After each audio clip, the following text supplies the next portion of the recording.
Sewerage और पानी के मसाइल में घिरे कराची के लिए अहम तरीन मंसूबे पर काम शुरू हो गया है। वाटर बोर्ड ने Karachi water and sewerage services improvement project का आगाज कर दिया है। शहर की किस्मत बदलने वाला मंसूबा 1.6 अरब डॉलर की लागत से 10 साल में मुकम्मल होगा।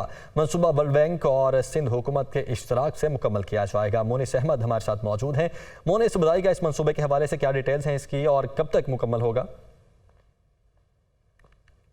देखिए, मुल्क के सबसे बड़े शहर कराची के लिए इंतहाई अहम डेवलपमेंट होने जा रही है ये कि यहाँ पे पानी के सप्लाई और सीवरेज के बहुत ज़्यादा मसाइल देखने में आते थे और अब उन मसाइल के हल के लिए कराची वाटर बोर्ड की सरपरस्ती में सिंध हुकूमत और वर्ल्ड बैंक के जॉइंट वेंचर एक मंसूबा शुरू किया जा रहा है, Karachi water and sewerage services improvement project. इसकी लागत जो एस्टिमेटेड है वो 1.6 बिलियन डॉलर्स है और ये 10 साल का मंसूबा है। MD वाटर बोर्ड सलाउद्दीन से हमारी बात हुई, उनका ये कहना है कि इसमें सबसे अहम तरीन जो सबसे पहले तरजीही बुनियादों पे काम किया जाएगा, कराची भर में जितनी भी ज़ेर ज़मीन पानी और सीवरेज की लाइनें ऐसी हैं जो कि अपनी मियाद पूरी कर चुकी हैं, उनकी तब्दीली का काम किया जाएगा। 7 अजला में मरहलावार ये काम होगा। उसके साथ साथ कराची के जो 3 ट्रीटमेंट प्लांट है, सीवरेज ट्रीटमेंट प्लांट जो कि तवील अरसे से गैर फ़ाल हैं, उनको फ़ाल किया जाएगा। असरना उनकी बहाली भी इसी प्रोजेक्ट का हिस्सा है। इसके साथ साथ Karachi water and sewerage board के फ़िल्टर प्लांट्स हैं। अगरचे वाटर बोर्ड ये दावा करता रहा है कि शहरियों को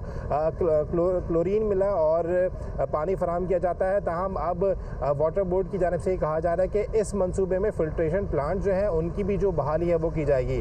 इसके साथ साथ K4 जो पानी के सप्लाई का मंसूबा है उसमें ऑगमेंटेशन एक इसका फैक्टर रखा गया है, क्योंकि जो प्लांट से लेके शहरियों के घरों तक जो ज़ेर ज़मीन लाइनें हैं उनको बिछाने का काम भी इसी प्रोजेक्ट में किया जाएगा। उनको भी ज़ेर ज़मीन बिछाने का काम इसी प्रोजेक्ट का हिस्सा है। मोनिस, बहुत शुक्रिया आपका।